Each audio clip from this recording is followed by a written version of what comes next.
Good afternoon. Really excited about the win. You know, as I said before the game, there's really not a lot of carryover in terms of what we did today with what we're going to have to do next week, but I certainly was really pleased with the defensive effort in the second half. Just tremendous. You know, they had a 3-and-out, a 3-and-out, a 5-and-out. Would have caused fumbles, 6 and a punt, 4 plays, another fumble, 4 plays, stopped them on downs. I mean, just a tremendous effort, I think, on defense in the second half. Great job by Coach Smith and the staff of getting us to just play a little bit better. I didn't think we were that far off in the first half. I think the difference is when you play against this offense, if you're just a little bit off, the runs are 5 yards long. That's what happens. And you're tackling them on, and you're just not quite there fast enough. But it looked like in the second half we were able to catch up to the speed with which they run their offense, and that was good. You know, I was disappointed to have 2 penalties on the first drive, but really excited that on the second drive of the game we played good football. 11 plays and a touchdown. You know, that was good. Not consistent enough, I don't think, on offense for what we want to be as the season goes on. But again, you know, this defense is unique, and next week will be a completely different defense. So we will take from it what we can, and then really get back to work tomorrow as quickly as possible, because we got a very tough game on the road at Cincinnati next week. Questions? Key to defense, you guys were on the field 13 more plays than them on defense, and those 2 block punts. Talk about how important they were. The 2 block field goals? Block field goals. I think they're critical. You know, certainly they keep the game 7-7 at halftime as opposed to 13-7, and I think they're momentum swings in the game. I think those are things that get you excited and really keep the defense going sometimes. You know, you're in a 7-7 game, and I think the blocking kicks is part of our culture. It's something we want to do every week. I felt we'd have a chance to do it this week. I feel like we have a chance to do it every week. And I think the guys did a great job. I think, if my information's right, I think Coop got one and Jamal Norrell got another one. So that's good. That's good. I thought we'd have a chance.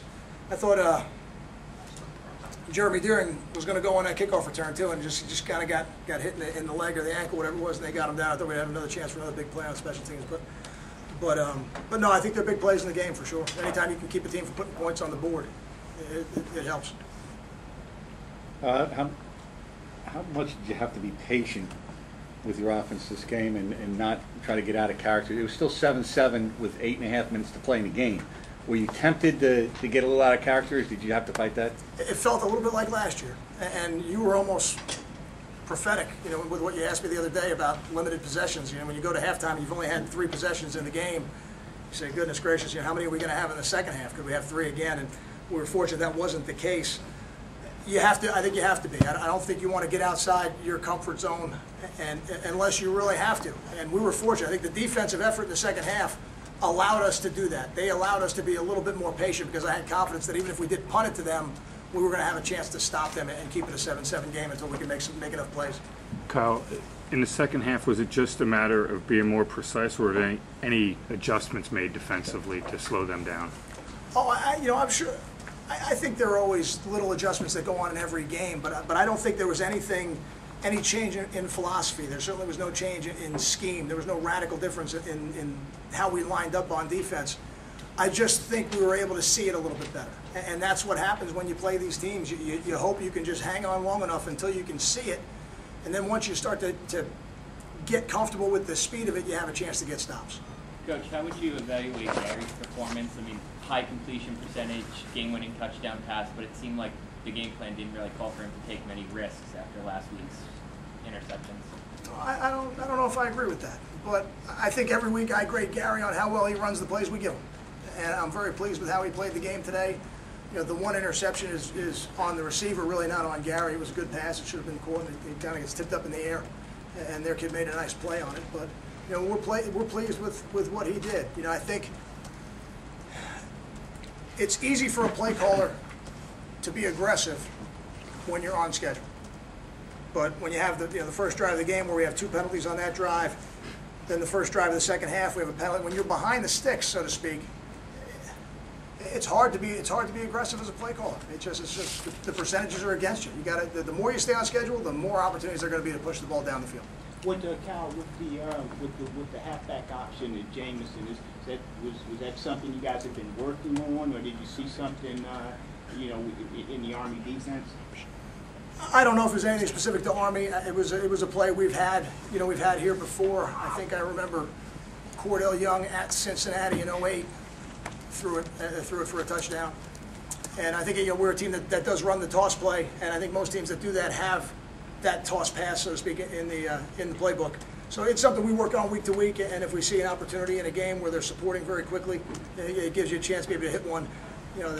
I don't know if they supported that quickly on that play. There seemed to be a guy back there with Brandon, and he made a pretty athletic move to make sure he came down with the ball. Hey Kyle, how about capping a tumultuous two-week period with a positive result? I can only hope that we gave some of the people who've really been put out, by the hurricane, a little bit of an escape for 3 to 3.5 hours today. There's certainly a lot of things going on here in our own state, in Staten Island, in Long Island, much more important than a football game. But if we were able to do that, and we were able to hopefully raise some money and provide some much needed coats and clothing, as the weather turns here a little bit, then we have a chance to have made a difference today. And I think that's part of our responsibility. Kyle, with their miscues on the punts, the shank, and the high snap, how much do you think that has to do with your guys' reputation at blocking punts? I don't think it's been an issue for them before today, so I don't know if maybe they just had a bad day or maybe that had something to do with it. I think the people we play certainly know we're gonna try to block the punt, because it's what we do. And you'd have to really ask them if that played on it, but I don't think it was an issue for them before today. Sometimes the kid may have just had a bad day. What happened with Jamison, and then what was the thought process in bringing him back?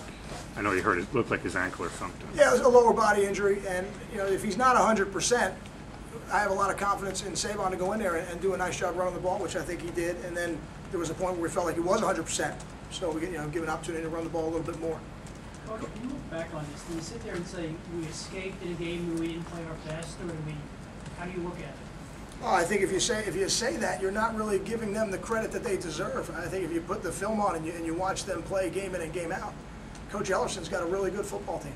And as he has said, their record doesn't necessarily reflect that, but they're very difficult to play against. I think we worked really hard for that win today, and I'm really proud of the way that the players did, work from the moment we started 2 weeks ago till now to try to get the opportunity to defend that scheme and execute an offense against a unique scheme they have on defense. So no, I don't look at it like that. I think Division I football games are too hard to win to look at it like that. So I'm proud of the effort today. Certainly some mistakes we need to get cleaned up. And then next week, tomorrow we'll start looking at the different schemes and the matchups and the personnel that we're going to have to go against when we play Cincinnati. Coach, what is it that allows your safeties to both make significant contributions in a game where they don't see as much passing as they normally would? When you play a team like this, you have to rely on your safeties and run support every play. That's their job. Their role changes for a week, as does the role of a lot of people. Almost everybody on the defense's role changes, for the week, maybe with the exception of the corner that might be playing man-to-man on a receiver. So it's really everybody on defense that has to adjust to what they're going to see that week. And we're fortunate here that we've got safeties that we use in run support against conventional offenses, and certainly have to use them a lot more when you play an option team. Got time for two more. 8-1 heading into the final 3-game stretch. I don't know if you saw Louisville lost today, but you just talk about being in the driver's seat heading into with only Big East games remaining. I don't see it as a driver's seat. I think I did not know that was the outcome of that game, but I'm never surprised in this league by any outcome. From top to bottom, it's an extremely competitive league, and for us to be thinking about any 3 games would be a big mistake, and I don't think the team will do that. We have one game, one opportunity to be 1-0 next week against Cincinnati, and we need to do everything we can when we come back tomorrow to make sure we're moving towards that one game, because it's the only one that we have any control over. Kyle, and how was Civil? I don't know that yet. I have not. I have not seen the trainers yet to know if Andre has. How long he'll be out for. But I thought Taj did a pretty good job when he was in there. And I would end with this comment to Robert Martian, whose wife Diane and children were here today at the game, and I was one of the gentlemen who presented us that flag and sent that flag over here to the States. And I know they have a little tradition over there in Afghanistan where they fly the Rutgers flag after victories. So I look forward to seeing somewhere on the internet a picture of that flagpole in Afghanistan with the Rutgers flag flying high. Thank you for coming.